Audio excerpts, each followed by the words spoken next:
Brain Damage is a 1988 American comedy horror film, written and directed by Frank Henenlotter, and is the director's second feature film after Basket Case gained a cult following in 1982. Our story starts with an elderly couple living in an apartment block in New York City. They prepare a delicious platter of brains, don't forget the garnish, and head to the bathroom to feed whatever pet they have that apparently resides there. Unfortunately, there is no sign of the being, and the lady has a bit of a howl about it. "Don't let those brains go to waste, madam." Visibly distraught by the absence of their brain-munching house guest, they rip their gaff to pieces in search of it. Of course, it is customary to have another good old scream in the process, and after their unsuccessful rummage, decide to check the neighbors' bathrooms too. It's not clear what exactly has gone missing, but the couple are pretty ill without it, as we watch them cough up their milkshakes on the floor. Be careful on that rug, you two.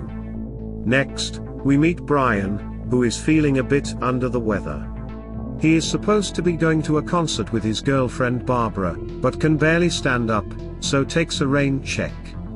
Instead, she goes with Brian's brother Mike, who secretly has a crush on her. Better keep an eye on that one, Brian. After some much needed rest, our protagonist wakes up to find his bedsheets covered in blood. He makes it to the bathroom mirror where he notices the blood is coming from his neck, and then proceeds to crawl around his house whilst strange lights surround him. Once back in bed, he starts seeing weird shapes on his ceiling, and his bedroom starts to fill up with a blue liquid. Good luck getting that out the carpets. What the hell is happening, he thinks to himself, as he is submerged in minty Listerine. A while later, he returns to the bathroom, and discovers a full bathtub. He suspects he isn't alone in his apartment, and his suspicions are correct, as something appears to be crawling around under his shirt. Then, from out of nowhere, we meet the culprit for Brian's illness. It's some kind of blue and black sex toy with a little face, and if that isn't freaky enough, the damn thing begins talking to him with a sophisticated accent.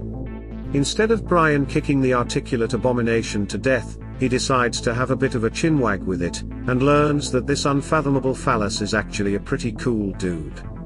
He offers to give Brian a life of joy and pleasure, and tries to convince him that he is all Brian will ever need if he wants to be happy. In a moment of naive lunacy, Brian believes everything the talking turd has to say, and allows the creature to inject some more Listerine into a little hole in the back of his neck. Now, I don't know about you, but if I was in this situation, I would have yeeted that sweet talking log straight out the window at a moment's notice. Brian is put into a euphoric trance, and the two of them head out to get something to eat. He climbs into a junkyard, which alerts the attention of a security guard, but Brian couldn't care less. He's too busy wandering around enjoying the pretty colors, all thanks to his new friend's magical neck juice. He is absolutely off his nut. When the security guard catches up with the drug-addled Brian, we quickly discover what his new friend meant when he said he wanted to pop out for a bite to eat. He launches himself at the guard's head, and chows down on his victim's succulent brain matter. Very tasty. Brian is still high as a kite, and seems to be completely oblivious to the killing that just took place in front of him. As long as he gets to hallucinate, and his pint-sized buddy gets to kill, everything will be fine.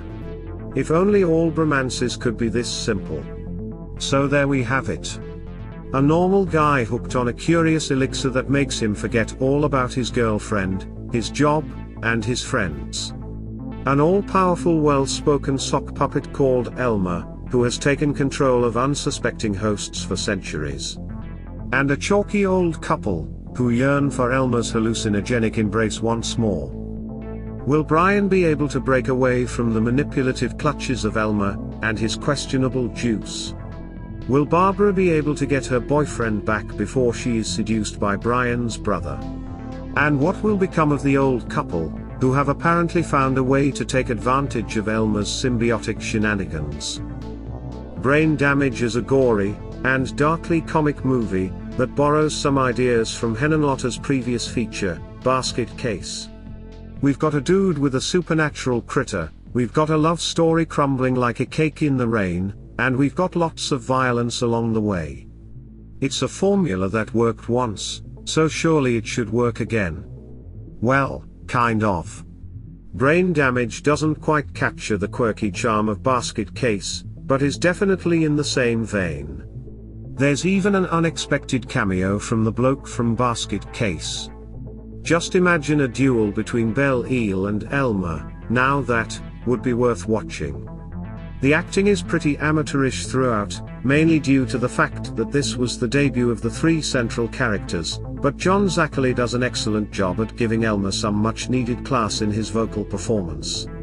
The special effects consist of a mixture of stop-motion animation and a mechanical puppet, which they used for the close-up shots of Elmer, and I love how they managed to bring this mysterious antagonist to life throughout the film. We dip our toes into themes of drug abuse, which reflected the director's struggles in his personal life, and sexual imagery, which is usually common when dealing with alien possession storylines, but I feel like these aspects were needed to get the message across.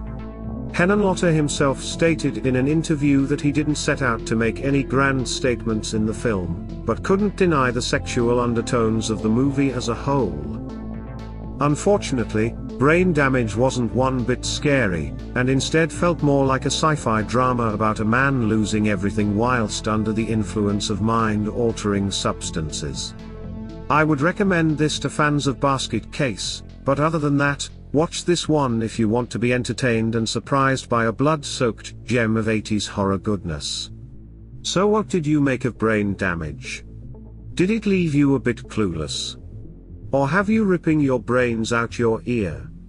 Let me know in the comments below, and if you liked the video, why not give it a thumbs up, or subscribe if you want to see more reviews like this one. I've been HB, the Horror Bot. Cheers babes.